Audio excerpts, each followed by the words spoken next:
Okay, so this video looks at some backup software. Now, why would you want to back up your computer? Because you're an expert, right? You could recover from anything. You know somebody, you've got a friend who's an expert. He can recover it from anything, or she can recover it from anything. Well, there are going to be times when you're not going to be able to recover. There are lots of reasons: hardware failure, virus attack, malware, ransomware. It could just be by accident you've accidentally deleted something and you can't get it back. So this guide shows you a great piece of backup software and how to use it. Don't forget to like this video, share it and subscribe to my channel. Doing these three things will help us make more great videos for you.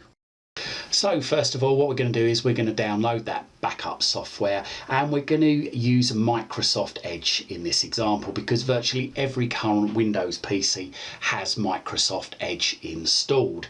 You can use any browser, but like I say, I'm just going to use Microsoft Edge in this example. So double click on Microsoft Edge. The page opens up. Go to the address bar at the top of the screen, not the search bar in the middle, but the address bar at the top of the screen. If there's anything in there, delete it out. And I need you to type in there minitool.com. That's minitool.com, all in lowercase and no spaces, just as it's shown on the screen right now. If you need to, pause this video and come back to it once you've typed it in. So once you've typed in minitool.com, press enter or return on your keyboard, and if you've typed in the address correctly like it was shown on screen, then you should see this page here, or a similar page with the Minitool logo in the top left hand corner of the screen. Go to the arrow just to the right of the word utilities, left click once, okay, and then you'll get this appear. Go down to backup software and you're looking for free. Move your mouse over free under backup software, left click once, and then move your mouse over the green free download just here, again left click once. It'll then start downloading, as you'll see in the top right hand corner of the screen. If you're using Chrome, it'll be in the bottom left hand corner of the screen. But once it's downloaded, click on the cross to close down the browser just up there in the top right hand corner. Go to any yellow folder, click on that, or double click it if it doesn't open.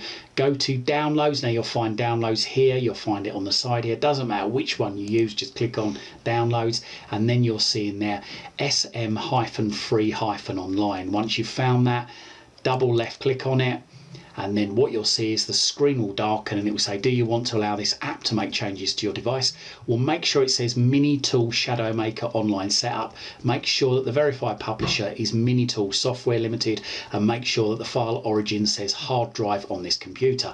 If that all matches, move your mouse over yes, left click once.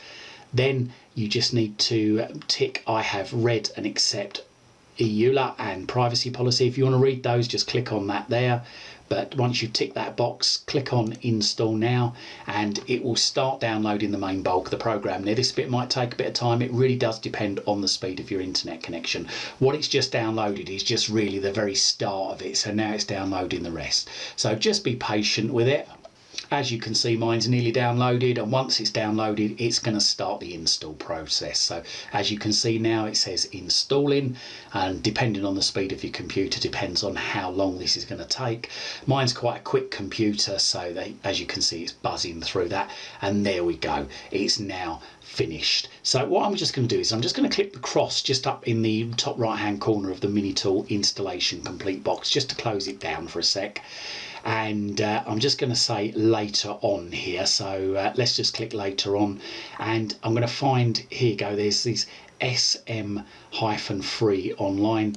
We can click on that once and then push the delete key on the keyboard, and hopefully that will delete. Let's just try that again. So there we go, and then you might find you've got an sm_free_x64 or x32. Again, no need to keep that, it's just taking up space. So left click on that one as well and delete. We can always download those again if we need to. So let's close down this box just here by clicking the cross in the top right hand corner, and then double click on Minitool Shadow Maker Free. It will say, do you want to allow this app to make changes to your device? Again, if it says Minitool Shadow Maker, then click on yes. The program will then load, hopefully shouldn't take too long, and now's the time we can plug in our backup drive. So let's do that. And as we plug it in, we should see in the bottom right hand corner of the screen, once it's connected, the name of our backup drive. So just waiting now for it to pop up. And there we go. So mine's Freecom HDD and D in brackets. So it's the D drive, but it's Freecom HDD D. So what we need to do now is we can set up a backup. So let's just click set up backup. So it's saying here, what do we want to do? Do we want to back up the disk and partition, and where do we want to back it up to? If we want to change this, we can say just files and folders, but if we do disks and partitions, that will back up the whole system. It will back up absolutely everything on the computer. So it will not only back up all the files, but it'll also back up the programs, it'll back up Windows, it'll back up all the other drives as well, the hidden drives on the computer, a complete mirror image of our computer. So that's the backup I'm going to show you first of all. Then we click on destination folder and we need to tell it where we're going to back up to. So I'm going to back it up to my Freecom HDD. Let's just click on that. That's an external hard drive. It's a 3 terabyte external hard drive, that, but I should think for most people a 1 terabyte hard drive should be enough. Just check to see how large your hard drive is in your computer and get a hard drive that at least matches the size of the hard drive that's in the computer, preferably double the size if you can afford it.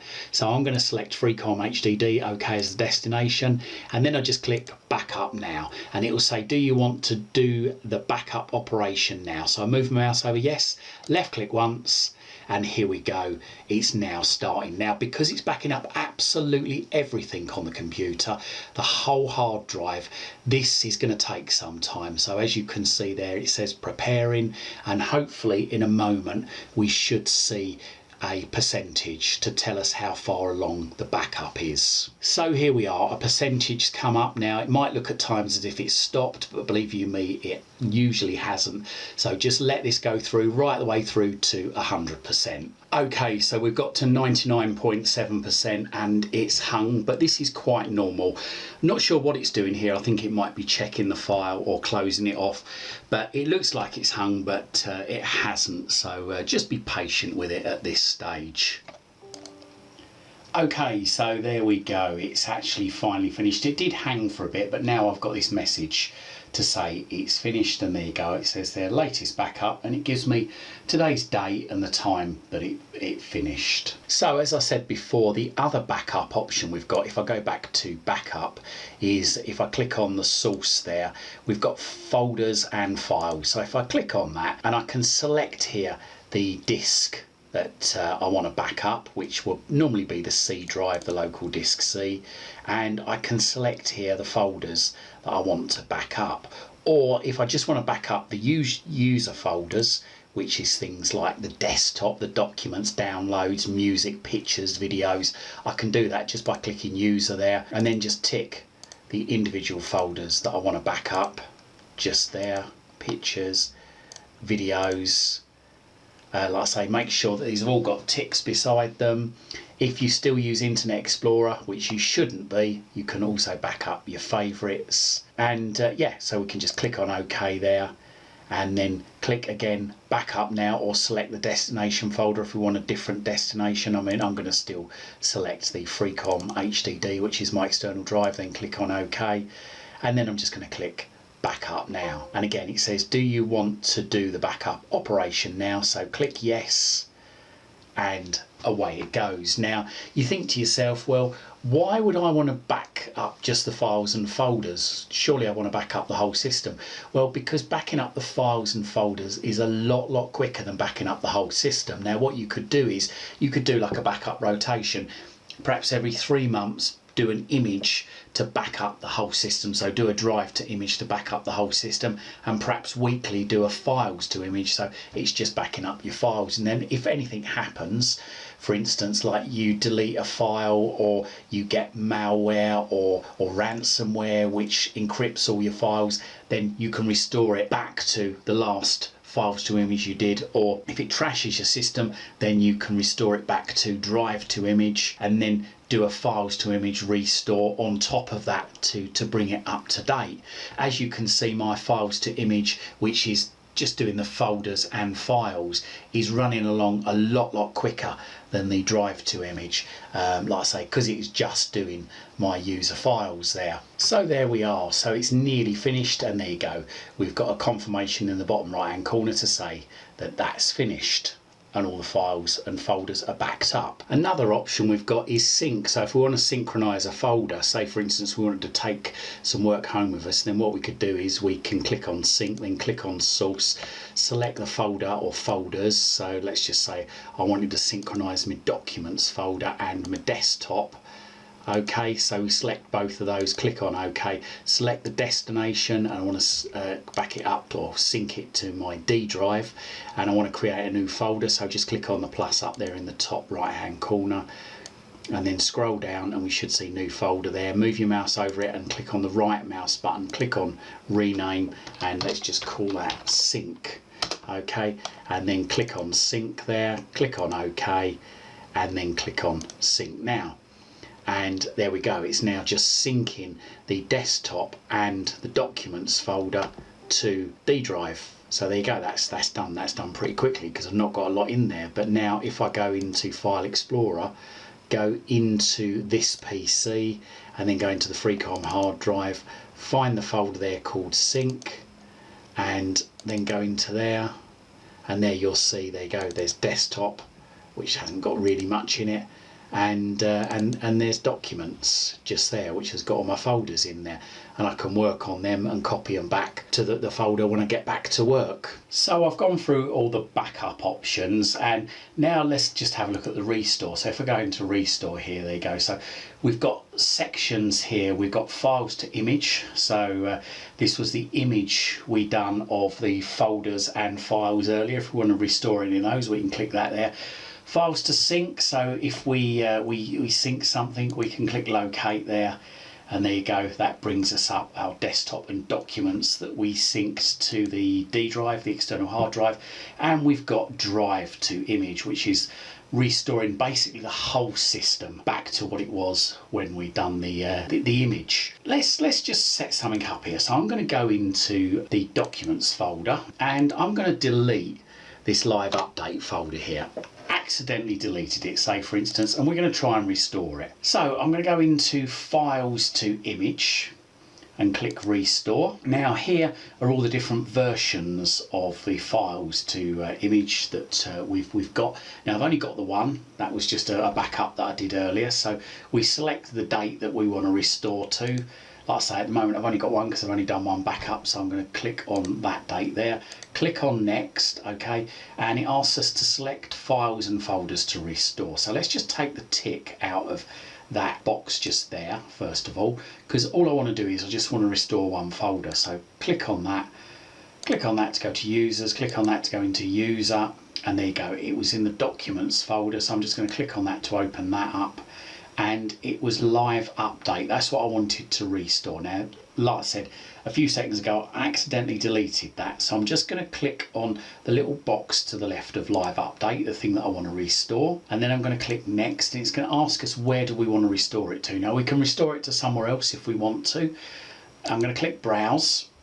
I'm going to restore it to my documents folder, so I'm going to click on user there, going to click on documents, and there we go, that's where I want to restore it to, is in documents. So I'm going to click on OK. So there we go, it just confirms there it's going to be restored to C users user documents. So I'm going to click commit, and now it's getting ready. There you go, it's restored the file, so it says the operation is completed successfully. So I'm going to click on OK, click on finish, and let's just go back in to that folder, the documents folder. There we go, and there you go, as you can see, live update has been restored. So let's just close this window down and go back here, and let's have a look what else we've got in here. So if we go into tools, so we've got media builder. So for instance, if we wanted to boot back into the system, say if our computer couldn't boot up, then what we can do here is we can create a what they call a WinPE based media with Minitool plugin. So it basically allows you to boot up in a special way. so that we can restore the system back to what it was, or the image back to what the system was when we took the backup there. We've got an option, so add boot menu. So this means it adds a Windows startup menu for the Minitool recovery environment. So if basically the Windows won't boot, then we may well be able to get into the Minitool recovery environment. So it's a bit like Media Builder, but without having to build any media. We've got mount here, so we can mount a backup that we've taken. So if for instance I select drive to image and then select next, okay, and then select the backup version, select next, and there we go. I can select which partition I want to mount. So I'm going to mount the C partition, click on finish, and he says, are you sure you want to mount the drive image volume now? So click yes. The mounting operation is finished, so click on OK. And if I go into a yellow folder, hopefully if I scroll down under this PC, let's just get that up there, this PC, and there you go, we've got an F drive, and that is basically the backup that I took earlier of the whole system. That was the whole, the drive to image that I took. So in here I can go through, I can pick out any files that I want, and I can drag them back to the C drive, back to the main system. If I want to get rid of that drive, then I can click dismount there, select which volumes I want to dismount. Well, it's the F drive, which has just appeared, so I'm going to get rid of that, dismount, and there you go, the F drive disappears, and the backup is safely back on the external hard drive. We've got clone disk here, so if you're basically you want to copy your whole disk from one disk to another disk, perhaps you're upgrading to a solid state drive or you're replacing a hard drive, then you can choose the source disk and then the target and clone the disk. You've got other options here, PXE, which is to boot from network, but this is only available in the Pro edition of Minitool Shadow Maker. Here's a few other things that are in the Pro version, and that is manage remote computer, backup on event, change backup scheme, support SSL encryption, change data encryption method, backup using command line, support network booting, support universal restore, backup to WinPE, sync in WinPE, manage backups in WinPE, manage syncs in WinPE, and view logs in WinPE. So quite a bit extra there if you buy the Pro version. Again, remote and command line interface are Pro versions exclusive. So let's just go back to the backups there, and we've got some other options here. So we can schedule the backups if we want automatically. So if we leave a drive plugged in, or we're backing up to a network share, then we can choose whether we want to back up daily, weekly, monthly. If you want to back up to on event, again, that's a Pro version exclusive feature. You've got the scheme here. So at the moment, I believe if we turn this on, we can only use an incremental scheme.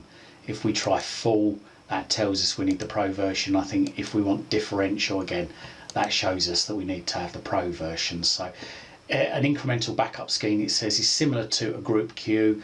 A group consists of a full backup and multiple incremental backups. When a later group joins in, the former group has to be removed from the queue. So it's basically, it's a faster sort of backup system there, incremental, and it doesn't back up everything every time. It just backs up the things that have changed since the last backup, and occasionally in rotation it will get rid of the earlier backup to save space on the external hard drive or the external device that you're backing up to. We've also got options on the backup here. So image creation mode, you've got only used sector backup, so it only copies sectors used by the file system. This reduces the total backup image file size and backup time. Or you can make an exact copy of the partition of both used and unused sectors. Forensic examination of the partitions remains unchanged. Deleted files may be recovered, for example if you do a sector by sector backup, but it will take longer and the image will be bigger. So you've got here file size, so you can change the file size, like the maximum file size for the backup. So for instance, if you're backing up to CDs, which you probably wouldn't, you could say, right, I want a maximum file size of 500 megabytes. Or if you're backing up to a DVD, again, you can change the size there, or you can do a custom size if you want. But generally for most people, if you're backing up to a hard drive, then default size will be absolutely fine. Compression here, it reduces the file size but may increase the total backups time. So if you've got a particularly small hard drive and a lot of data, you can change the compression. So you can change that from medium to high to make the backup size smaller on the hard drive. Or if you don't trust compression, then you can select none there, and it won't compress the backup, and it will take up just as much room as it does on the computer on your external drive. You've got a medium there, which is recommended, so I'm going to leave it at medium. Comment here, you can actually add comments about the backup. This is for your own personal use. Email, so if you want to get the system to email you each time a backup completes to let you know whether or not the backup completed okay or not, then you can do so. Excluding here, this gives you the option to exclude Windows page files and hibernation files. Now these are not really needed to be backed up, because when you restore your computer, then they will automatically rebuild a page file and a hibernation file, and these files are quite large. So we'll leave that ticked. Shut down here, so it says shut down the computer when the backup is completed, so you've got that option there. If you tick the box, you can password protect the backup, so you can enable that, type in a password there, retype it in there for confirmation. Data encryption, unfortunately, I believe you can't encrypt the data yet on the free version, no. So you've just got standard unencryption there. And verify there asks, do you want to verify the backup after creation? So this is going to take longer to back up because it's going to check to make sure it backed up correctly. So if your files are vital to you and you want to be sure that it has backed up correctly, then you can tick that box there. You've also got logs there, so log files of all the backups that have taken place, and you've got a feedback button just there if you want to give Minitool some feedback on this program. So there you go, a great little tool which has got some great free features, but if you do need more, then you do have the option to buy the pro version. So there you go, I hope this video helps, and whilst you're here, don't forget to have a look around my YouTube channel. I've got thousands of videos covering all sorts of topics. Hopefully you'll find something that'll educate you, entertain you, and maybe even amuse you. I hope you liked this video, and if you did, hit that like button. If you think your friends, your family or your work colleagues might like it,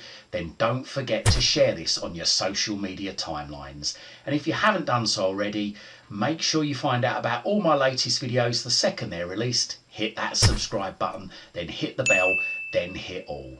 You can also find me on Twitter at CWTech, and also find my website at cwtech.co.uk. Liking, sharing and subscribing really helps support this channel. Thank you very much.